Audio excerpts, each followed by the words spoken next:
화제의 전시 소개해드리는 문화연구소 BT의 이정우 에디터 오셨습니다. 안녕하세요. 안녕하세요. 오늘은 우리 어떤 미술관에 같이 가볼까요? 오늘은 국립현대미술관 서울관으로 갑니다. 아, 이 동네 좋아요. 네, 그렇죠. 가을에 가기 너무 좋은 동네이기도 한데 지금 국립현대미술관 서울관에서 7개의 전시가 동시에 진행 중이에요. 그리고 이 중에서 가볼 만한 전시 3개를 꼽아서 소개를 해드리려고 준비를 해왔는데 이외에 진행되고 있는 4개의 전시도 상당히 훌륭하니까 전시 기간이 또 길기도 해서 올해 3개, 내년에 4개 이렇게 해서 보고 오셔도 혹은 저희가 소개를 드려도 너무 좋을 것 같다라는 생각이 듭니다. 그러네요. 국립현대미술관 서울에서 아마 위치 많이 아실 텐데 삼청동 초입에 있잖아요. 네. 현대개동사옥하고 가까운 그쪽에 있는데 자, 첫 번째 전시부터 한번 같이 볼까요? 네, 첫 번째 전시는 올해의 작가상 2023이에요. 국립현대미술관에서 가장 중요한 연례의 전시로 손꼽히고요. 더불어 한국미술의 대표 수상제도이기도 합니다. 1995년도부터 시작해서 역사가 좀 깊은 상이다라고 말씀드릴 수 있을 것 같은데 조금 더 특별한 점은 이 상이 SBS 문화재단이 국립현대미술관하고 같이 운영하고 있다라는 점이에요. 아, 좋은 상이구나. 네. 그래서 목돈연구소에서 다루기 아주 특별한 좀 의미 있는 상이 아닌가 하는 생각을 해봤는데 수상제도이니만큼 일단은 1차 심사를 통해서 4명의 작가를 선정합니다.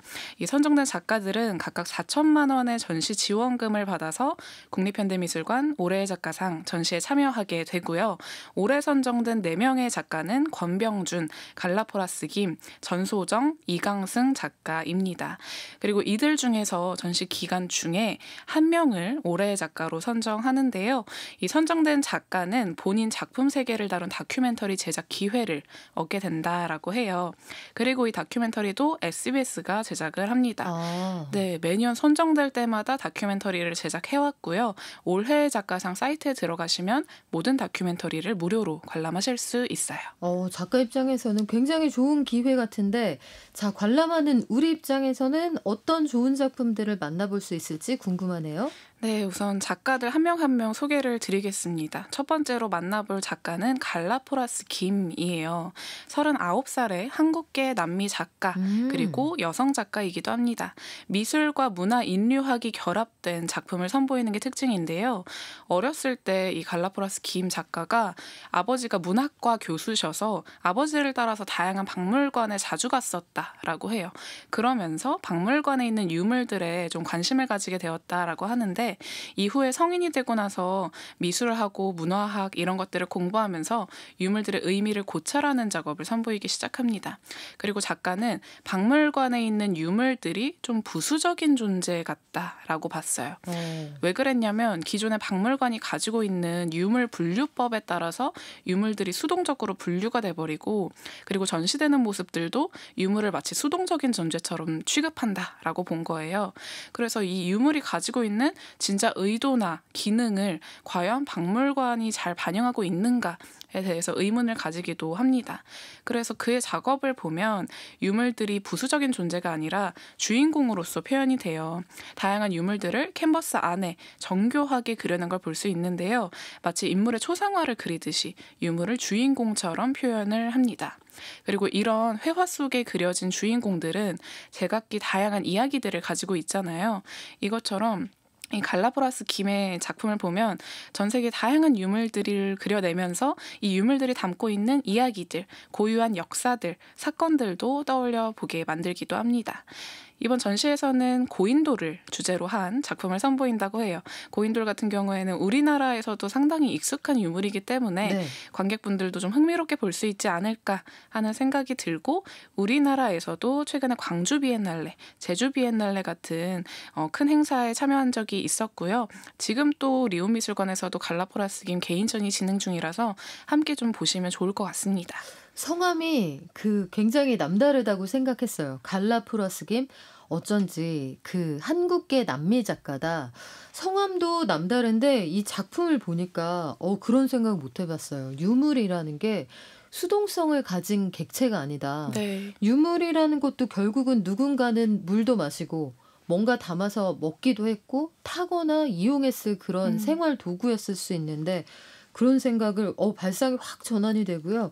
저는 지금 이 사진으로 이 작품들을 보고 있는데 진짜 정갈하게 마치 어떤 느낌이냐면 그 현대 작가들이 과거에 문방사후가 있었던 그런 아. 아시방이나 아니면 그 선비들의 방을 재해석하는 그림 같은 거 있잖아요. 네. 그래서 그 월화도원도 이런 데서 막 라이크 누르고 있고 요런 페이스북하고 연결해서 그리는 그런 식의 하이브리드 그림 같은 느낌도 들고요. 좀 독특하네요. 이런 방식의 그림은 저는 처음 봤습니다. 음. 이 작가님의 작품 세계에 빠져들 만한 분들 많으실 것 같은데 자 이제 두 번째 작가 어떤 분인지 만나러 가볼까요?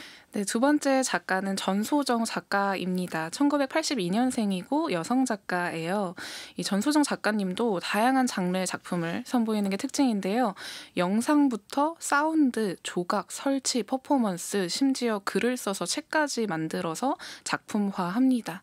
이렇게 다양한 방식으로 작품을 전개하고 있는데 이 전소정 작가의 작품의 가장 큰 특징은 주인공이 있다는 점이에요. 마치 영화를 보는 것처럼 작품 속 주인공의 이야기를 다양한 장르를 통해서 들려주는 게 특징입니다. 전소정 작가가 원래 꿈이 소설가였다고 해요.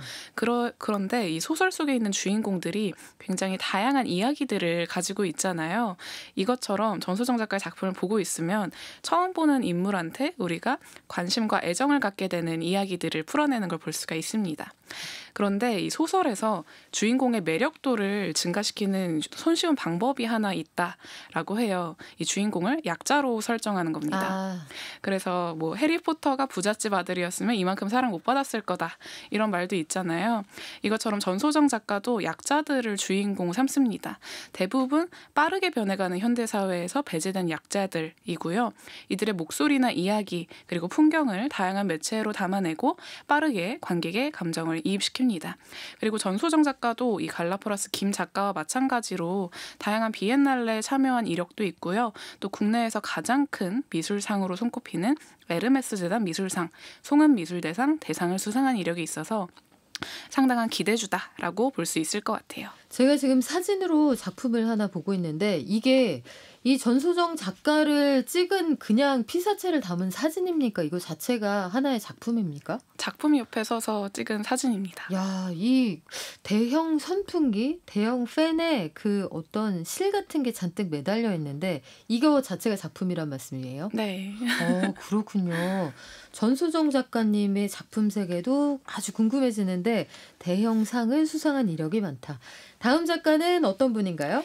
네, 세 번째 작가는 이강승 작가입니다. 이강승 작가는 전소정 작가님하고 비슷하게 배제된 소수자의 역사를 조명하는 작가예요. 그런데 단순한 약자가 아니라 주류와 비주류를 나누어서 비주류의 인물들을 조명합니다. 역사를 보면 그간의 주류는 백인 그리고 남성 혹은 뭐 이성애 이런 것들이었는데 이강승 작가는 유색인종 그리고 퀴어 문화에 집중을 해요. 이거는 최근의 흐름이기도 하죠. 좀 PC 문화가 많이 떠오르면서 네. 그동안에 주목받지 못했던 소수자가 최근에는 많이 조명을 받고 있습니다. 그러면서 이제 소수자가 아닌 이들이 나도 소수자로서의 메리트를 갖고 싶다. 소수자들 오히려 부럽다.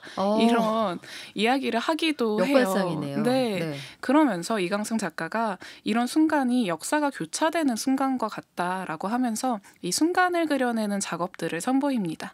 그중에서도 이번 전시에서는 퀴어 문화에 대해서 이야기를 하는데요. 퍼포먼스 작업을 통해서 소수자들이 겪는 시선이나 고통을 표현하고 동시에 희망에 대해서 이야기하기도 합니다. 인상이 강렬해요. 네. 제가 지금 사진을 봤는데 화가 잔뜩 난 것 같기도 하고 굉장히 진지한 것 같기도 하고 우리 이강승 작가님의 작품 세계가 아주 궁금해집니다. 그러면 마지막 작가를 만나러 가볼까요? 어떤 분인가요? 네, 마지막 작가는 권병준 작가입니다. 싱어송라이터로 경력을 시작해서 작가로서는 상당히 독특한 커리어를 가지고 있다라고 볼 수 있을 것 같은데요. 이후에 네덜란드의 한 전자악기 연구개발기관에서 엔지니어로 일을 또 했다고 해요. 신기하다. 네, 그렇죠. 네. 그리고 지금까지도 사운드 관련 연구자로 활동하고 있습니다.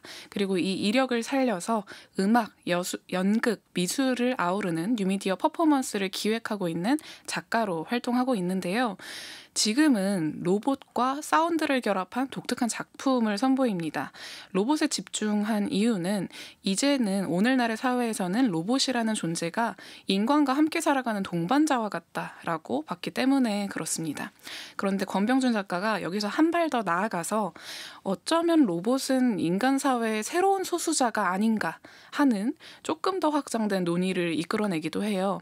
그래서 이 권병준 작가의 작품을 감상하면서 우리나라의 현대미술 작가들이 얼마나 장르적으로 그리고 주제적으로 다양한 작품들을 선보이는지를 볼 수 있을 것 같아서 상당히 좀 주목해 볼 만한 작가다라는 말씀을 드리고 싶고, 그리고 이 올해 작가상이 올해 이제 전시를 진행하고 내년에 수상자가 나옵니다. 그렇기 때문에 어떤 작가가 수상자가 될지도 함께 또 주목해 보시면 좋을 것 같아요.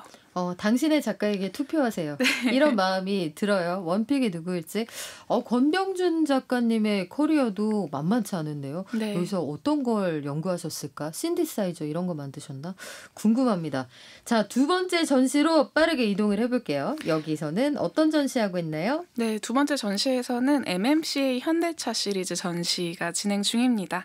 이 전시는 국립현대미술관 그리고 현대차가 2014년부터 시작한 전시인데요. 한국의 현대미술 작가들을 조명하고 그들의 위상을 국제적인 수준으로 높이고자 시작이 됐습니다. 올해로 딱 10회째 맞이했는데 매년 한 명의 작가를 선정해서 그 작가 작품이 국립현대미술관에서 전시가 되곤 했었어요. 그리고 이번에 선정된 작가는 정연두 작가입니다. 정연두 작가는 평범한 사람들의 이야기를 작품에 담아내는 게 특징인데요. 이 인물들은 모두 다 큰 역사적 사건을 겪은 사람들이에요.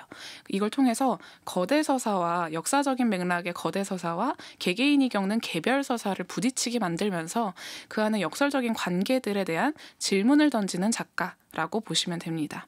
그리고 정연두 작가가 2014년도부터 주목을 했던 건 디아스포라라고 하는 주제인데요. 이 디아스포라는 특정 민족이 자의적이든 타의적이든 어떠한 이유로 고향을 떠나서 다른 지역에서 집단을 형성하는 걸 의미합니다. 그리고 이번 전시에서 다루는 디아스포라는 인천 제물포에서 출발해서 멕시코의 메리다라는 곳으로 이주한 100년 전 한인의 이주기를 담고 있는데요. 재밌는 건 이 이야기를 백년초 설화 와 함께 엮어냈다는 거예요. 궁금하다. 뭐예요? 이 백년초 하면 사실 우리나라에서는 제주도에서 나는 거, 뭐 백년초 초콜릿 이런 거를 떠올리기도 하지만 백년초가 사실은 멕시코를 원산지로 한다고 해요. 이 백년초의 씨앗이 쿠로시오 난류를 타고 밀려와서 제주도에 뿌리를 내렸다는 이야기가 전해지는데 이 이야기를 접한 정연두 작가가 그렇다면 한국에서 멕시코로 떠난 이주민들의 이야기는 어떨까라는 걸 떠올리면서 백년초 이야기와 한국 이주민의 이야기를 교차적으로 다루는 게 이번 전시의 주제이자 작품에 표현된 모습들입니다. 와, 이 작품을 보고 있는데 약간 굉장히 척박한 토양에 잡초 같은 것들이 무성하고 하늘의 풍경도 같이 연출이 되어 있어요. 이걸 역사적 배경과 개인에게 그 역사가 주었던 환경 그리고 그게 만들어낸 결과 이런 것들을 표현했다. 역시 인문학적인 소양이 중요하구나. 설화도 알아야 되고 쿠로시오 난류도 알아야 되는구나. 이 생각이 잠깐 했네요. 자, 전시에서 만날 수 있는 작품은 어떤 겁니까? 네, 총 5점의 작품을 선보이는데요. 전시에서 5점 선보이면 너무 적은 게 아닌가라고 생각하실 수도 있지만 초대형 설치 작품이 3점이나 됩니다.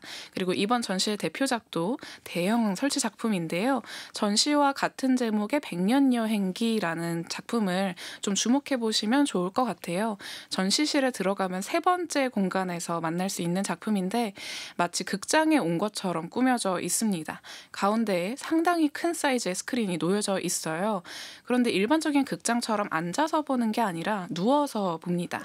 그래서 스크린도 안쪽으로 살짝 휘어져 있고요. 앞쪽으로 빈백도 지금 이미지에는 2개, 뭐 4개 이렇게 있지만 실제로 전시실에 가면 20-30개 정도가 쭉 놓여져 있는 모습이에요.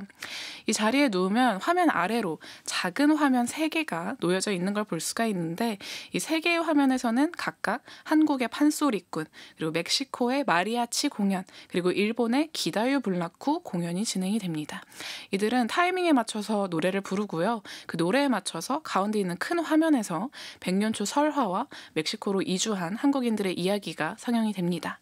그런데 좀 흥미로운 점은 이 판소리와 마리아치, 기다유 불나쿠 공연이 마치 라이브처럼 것처럼 진행이 된다는 거예요. 한국에서 판소리를 할 때 옆 화면에서 나오는 멕시코와 일본 연주자들은 그냥 가만히 대기하고 있습니다. 오.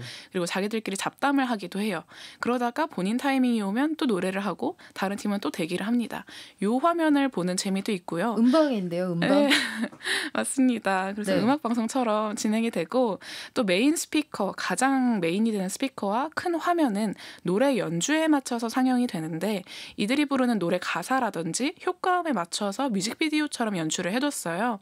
그래서 눈과 귀가 쉴 새 없이 즐거운 영상 작업이다라고 보시면 될 것 같고 개인적으로는 제가 미술관을 다니면서 영상 작업들 정말 많이 봤는데 국내외 통틀어서 가장 신선한 작업이 아닌가 하는 생각이 들기도 했습니다.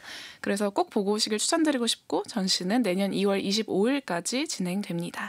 그렇구나. 현장에서 혹시 우리가 멕시코 잠깐 잊을까 봐 초대형 선인장도 좌우에 네. 그 U자로 돼 있는 예쁘게 생긴 선인장 있잖아요.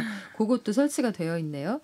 자, 마지막 전시회로 가볼까요? 네, 마지막 전시회는 김구림 개인전입니다. 1936년생 김구림 작가는 이 한국 아방가르드 미술의 대표주자로 손꼽히는 인물인데요. 사실은 이 김구림 작가 전시만 따로 한 회를 소개를 해도 시간이 부족할 정도로 이야기거리가 많은 작가님이십니다.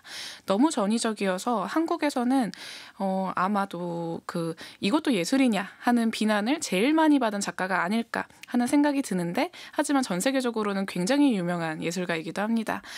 테이트 모던 미술관이 해마다 현대미술을 이끄는 세계적인 예술가 20인을 선정을 하는데요. 2012년도에 김구림 작가가 선정이 됐어요. 그리고 이때 당시에 같이 선정이 된 다른 작가가 앤디 워홀, 쿠사마 야요이, 데이비드 호크니, 잭슨 폴록 등이 있습니다. 세다. 네, 상당히 쟁쟁한 네. 리스트인데 한국 작가가 이 리스트에 선정된 건 백남준 작가 이후로 두 번째라고 합니다. 전시회 가면 어떤 깜짝 놀랄 작품이 있을까요? 이번 전시에서 가장 대표적인 건 그의 판화 작업인 걸레인데요. 테이블 위에 테이블보가 놓여져 있고 그 위에 걸레가 있는 작업입니다.